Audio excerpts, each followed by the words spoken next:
So we have a good evening and good morning, everybody.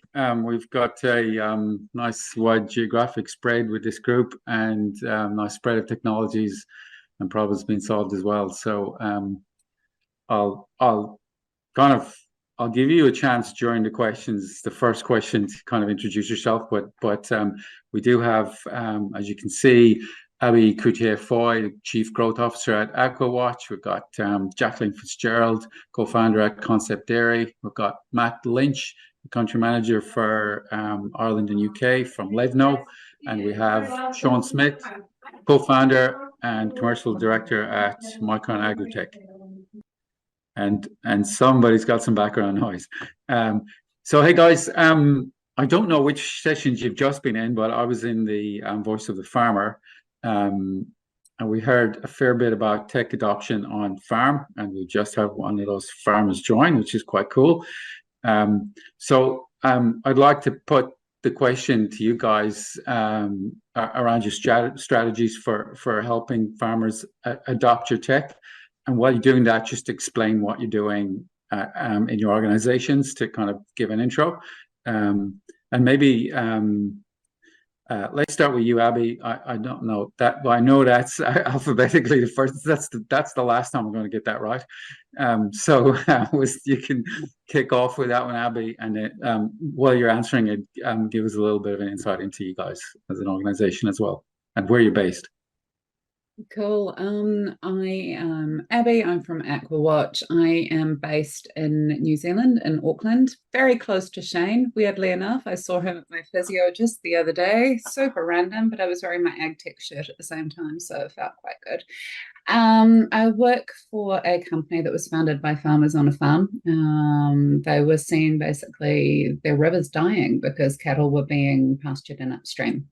And so that kind of answers part of the question, I guess, in that I think most farmers, or every farmer I know who actually works the land, cares very, very much about the land and the environment, because you understand that unless that's protected, then it doesn't produce. It's a pretty simple equation on that one. But as Ashley mentioned in the last panel, the farmers panel, a lot of the information that people are given isn't actually useful from a business perspective. You're given data, and sort of have to follow compliance, but there's no insights or really support on how to save time and save money and save effort on there. So for us as an organization, we want to look at what's happening in waterways, but also be able to pull in information from other places, such as, and I don't think Bridget's and Etan are in here, but soil monitors, and be able to actually draw out what the bigger picture is and give some really good insights and actions that people can take to make their lives easier. So long story short, we try to make people's lives easier so they use what we've got. Nice. Very good. Jacqueline, that would make you next alphabetically. Hi, everybody. I'm sorry, I think I am the one with a bit of background noise. It's been perfectly quiet for the last hour, and now suddenly it's my time to talk, and there's noise here, so apologies for that. So I'm Jacqueline from Concept Dairy. And I suppose the place to start when we think about Concept Dairy and what we do is, if we consider that there are three pillars to sustainability: economic, environmental, and social. We hear so much talk about the environmental piece in particular, but Concept Dairy is really focused on tackling the economic piece, because what we realized is that in order for farmers to have the capital to be able to invest in the environmental and the social pillars, they need to have the fundamentals of having that investment capital. They need the economic stability. And so Concept Dairy was really born out of that. We recognized, I work alongside Dermot McColgan. He was working with Ornua in Ireland, which many of you will know from Kerrygold butter. Pilgrim's Choice cheese, those big brands. And while he was there, he recognized that there is a real disconnect and a problem between, it stems from a lack of transparency across the supply chain and farmers rarely knowing how much they're going to get for their milk. And when you've got so much variability in terms of price, on the price that they're getting for their milk, but also, as we've seen over the last couple of years, huge variability in terms of input costs as well. And at the moment, we're faced with a situation where cost of production is higher than the milk price in many cases. It creates a really tough economic environment.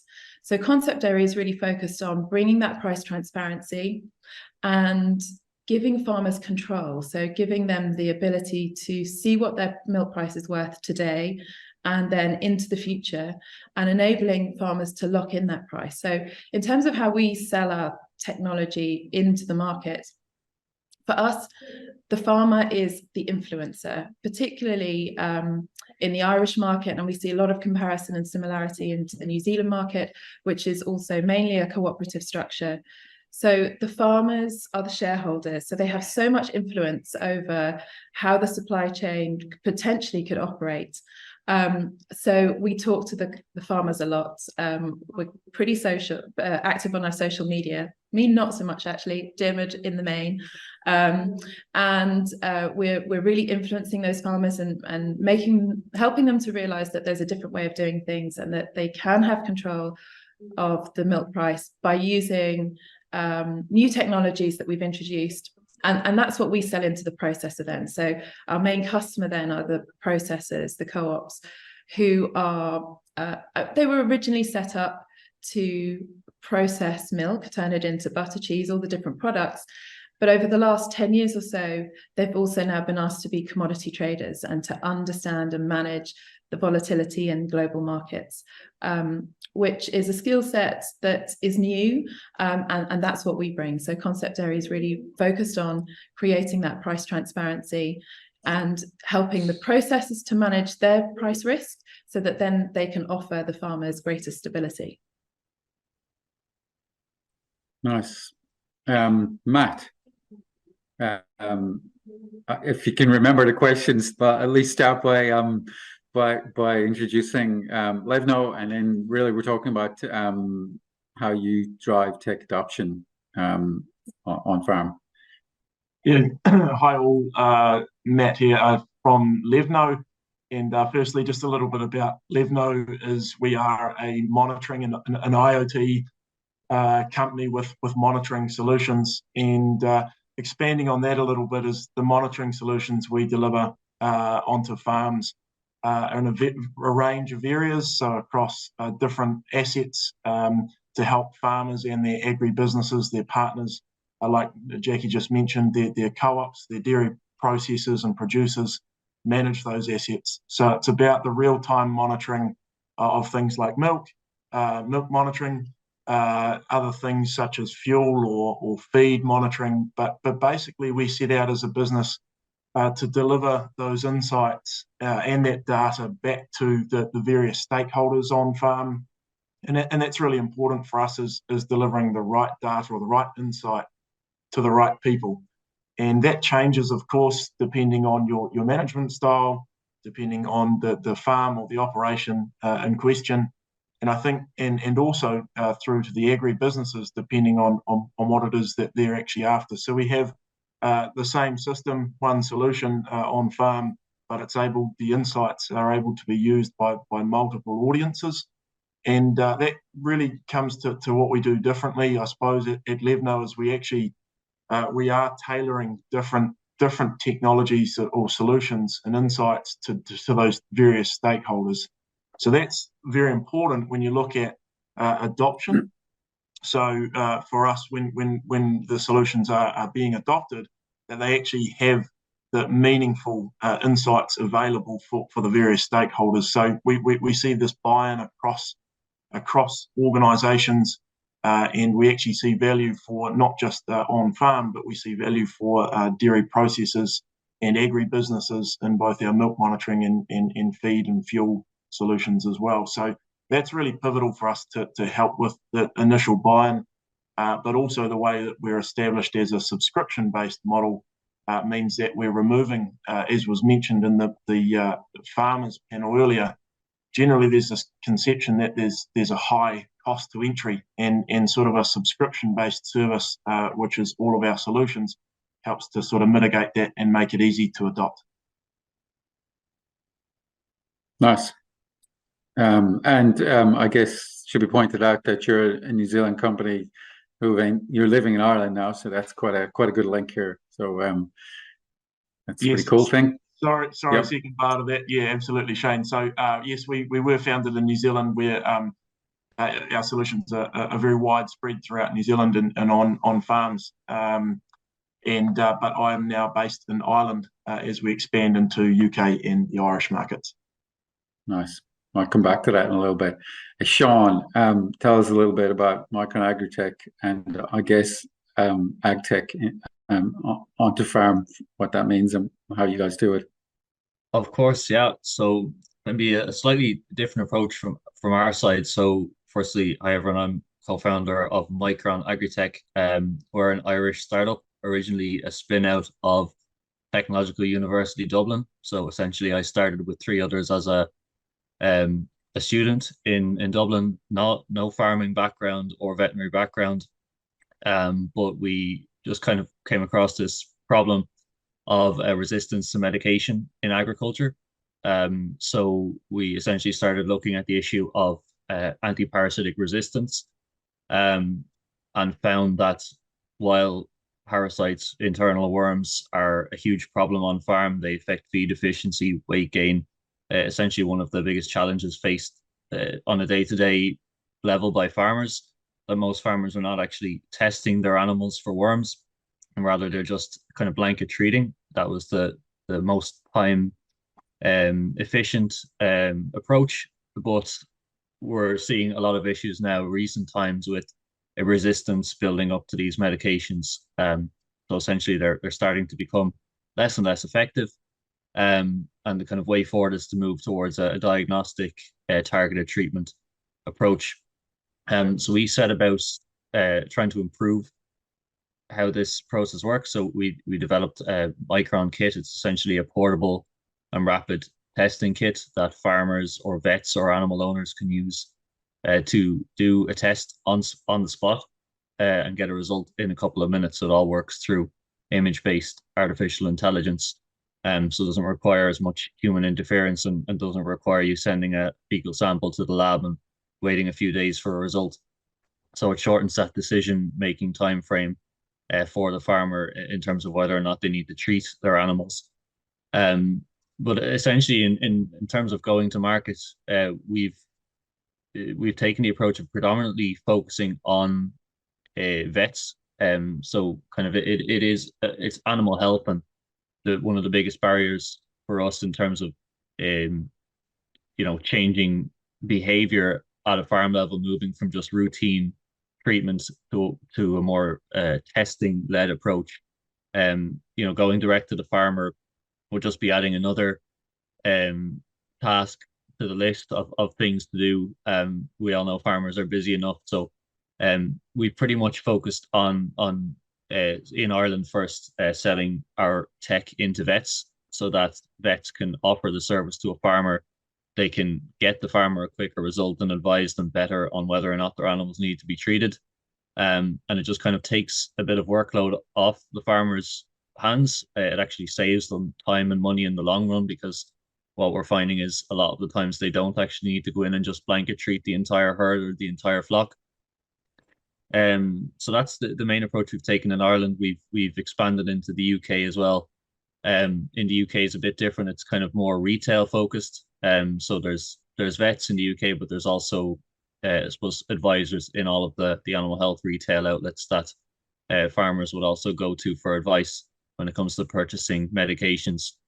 And I suppose the last point to mention is we're not, I suppose, commercially active in New Zealand, but we have a small trial happening there at the minute with 5 vets.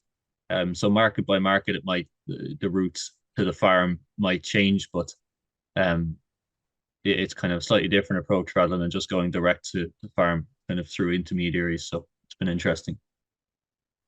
Yeah, nice. So it's interesting. You all 4 really have different channels to market, so I should add, and I'll let you expand on this in a little bit, Abby. You guys are active in UK and Ireland, and I know, Jacqueline, you guys have been in New Zealand to explore the market. So with that in mind, and also just following up on one of the things that that came up with the farmer panel, I guess, just in terms of complexity of tech and sometimes the fact that it can create more issues than it solves. How are you thinking of or actually addressing that kind of distance in terms of getting tech into new customers? And I know it's vastly different for all of you because it turns out all four of you have a different channel in essence. None of you are really direct farmer. Matt, you're probably the closest, but so maybe Sean, if you kind of you've already started to answer that, maybe if you just kind of continue and I'll work backwards. Of course. So I suppose we were able to launch in Ireland quite quickly because that's where we're based, and UK is obviously it's not that far to travel. So that hasn't been a huge challenge, but obviously when we look further afield, the reason we picked New Zealand to kind of start with that initial, I suppose, international, it's almost an experiment in some ways. Well, there's a couple of reasons. Obviously, the farming systems are quite similar. We also found there's currently a lot of testing done at the minute, particularly in sheep. The resistance has been a huge issue across New Zealand for a number of years. So in terms of how we've managed it, I still haven't actually been over. See, New Zealand, we've been managing it all virtually till now. It's definitely had its challenges, and I think to do any type of a real kind of large scale expansion, you would need to have a presence on the ground. And obviously the networks through these type of events are really helpful for building that. But managing it virtually to this point, and I suppose we're all here on Zoom, it's been doable, and we've been able to ship product over and interact with people by video and kind of get them set up. But yeah, there's been the biggest challenges kind of been actually probably haven't been able to build a deep level understanding of how things work in the market even, and just being there and kind of getting all the sights and the smells changes perspective. So yeah, definitely. That's in the shoes of the customer, right? I know that story for sure. Matt, you've taken a different approach, or slightly further down the road, I guess. Yeah. So I suppose what it boils down to for us is actually having a proven ROI. So having proven tech. So it's not just one thing to prove it in New Zealand, but you actually have to prove it wherever your home sort of market is. You actually have to take the time and test it and prove it. From a fundamental thing that the tech actually works the same, but also that the markets are the same. So doing a lot of research and having that data at hand to be able to prove that what you're talking about actually does what it says, and then having the ability to slightly change or maneuver that tech into those new markets to suit those slightly various customers or what their requirements actually are. So that's the crunch for us, is having the data behind it to prove that the tech does what it says. Yeah. And you've had to go there as well, right? Hands down, yeah. So and that's all part of it. I think you have those initial. You do a lot nowadays, sort of post-COVID era, via Zoom and Teams and things like that. But nothing beats sitting down and either being on farm or actually being face to face with some of those agri businesses and having those meaningful conversations. So you sort of, as you're starting, you get by doing various trips and things like that, but being set up, and we recently, before we made the move over here, started a 24/7 sort of support centre to enable the growth and the expansion over here. So it's sort of a combination of those factors. Yeah, nice. Jacqueline, so you guys are not yet active here. Maybe from your insights so far, you could kind of just give us a feel for what that could look like for you guys. and Sure. Yeah. So no, we were fortunate enough to win a place on a government delegation trip to New Zealand to start exploring the markets, which, as others have said, it's that in-person contact that makes all the difference. I guess for concept dairy, what we see is we're quite disruptive in the marketplace. If you consider that the way the milk price has been set really hasn't changed very much over the last 100-odd years. And we are coming along and saying, well, look, let's borrow what we know from the oil industry, the gas industry, and how market prices are set. Let's bring that expertise and understanding of price risk management and adapt it and make it work for the dairy sector, for both farmers, processors, and also the buyers. So we're working up and down the supply chain. But really key to making that work is education. So we found that it's spending time helping everybody along the supply chain to understand that it is possible to do things a different way. It's that old thing of just because we've done something the same way for many, many years doesn't make it right, because actually the market conditions have changed so substantially, and everybody's been exposed to so much more volatility. So we're borrowing from what we know of the oil and gas markets, and adapting that to dairy, but working with the different people along the supply chain to help them understand how that applies to them. So, we were at the ploughing. It was really interesting being at the ploughing. For those of you who have been, the ploughing just gone, extremely muddy, but the milk price was down and it was coming down. So we had people charging over to us through that mud and saying, how can you help? I need your help. This time last year, so we go back to 2022, and the milk price was pretty high. Everybody was happy. And there were farmers saying, we're fine. We don't need new technology. The milk price is up. But then, in 2022, we were showing that the milk price was going to come down.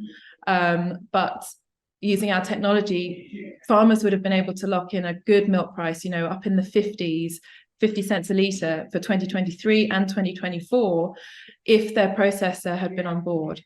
But it's a mindset shift. So there are some farmers who will say to us, part of being a dairy farmer is riding the ups and the downs. When the markets are good, we all gain, and when the markets go down, it's part of life. Whereas what we're finding is that there is a younger generation of farmer coming through who recognize that this is a business. They've inherited the farm maybe, or they're new entrants, but this is a business, and they need to know that they can afford to keep that business going and make it viable. So they want to use new tools and technology. So we see a younger audience of farmer who's really embracing technology and very open to that. And then at the processor level, it is a slower education process. But I think the penny is beginning to drop. The processors are realizing that the accounting methods can only do so much, and actually there is opportunity to borrow from learnings from other industries and bring that price risk technology into dairy to really benefit the whole supply chain. So I would say where we're seeing the similarities and the synergies is definitely in that co-op structure. Obviously in New Zealand, you've got the GDT auction, which for many years has been streets ahead. But we would hope from initial conversations, it would suggest that concept dairy potentially could be an offering for New Zealand processors and co-ops that gives all farmers the ability to have some control of their milk price. So some really good early stage conversations going on, and we're really keen to keep pushing those forward. Cool. Abby, same question, I guess. I know you guys are active in parts of Europe as well, through quite a different channel, I guess. Yeah, we have, I guess, a slightly different model because we're hardware, and hardware is really hard. My CEO loves saying that hardware's hard. It's hard to sometimes get working overseas. Troubleshooting remotely is interesting at times. And also, I guess, for farmers, investing in hardware involves a capital expenditure that isn't always there in the SaaS model. So for us, I mean, I've just noted down when you talk about education, Jacqueline, that's a huge part of things. Like, how do we educate? And that comes into the data conversation that Matt brought. You know, we need to be able to educate why we are of value, why we work. And we also need to be able to show that, which comes down to being able to walk the talk. And I think that New Zealand and Ireland are very similar in those spaces. Nobody really has time to muck around with stuff that doesn't work for them and doesn't add value for them. So the way we're approaching market entry in Ireland is to be in Ireland, to get our stuff working so that we can show that it works, to work with local people on the ground who can provide the same sort of values alignment that we work to really, really strongly. Because when you're looking at channel partners and distribution partners, for me, I think service and relationships are absolutely key on that one. So that's absolutely vital for us. It's a great market, I think, for us in Ireland. We're not cool. We don't add the sort of value that a lot of, concept dairy does when you can speak to the bottom line immediately. But what we are trying very hard to do in every market we enter, when water quality is driven by a regulatory need, is again, go like, that's great, that's the stick, we can help you with the stick, but we also want to be able to bring benefit to your bottom line and make lives easier again. Very good. So I swore to myself I wasn't going to do this, but I am, because it was what came up in the last session when they were asked for the top 2 issues, and one of them was research on water quality, and that's great, but not really within any of your remits. And the other one was integration.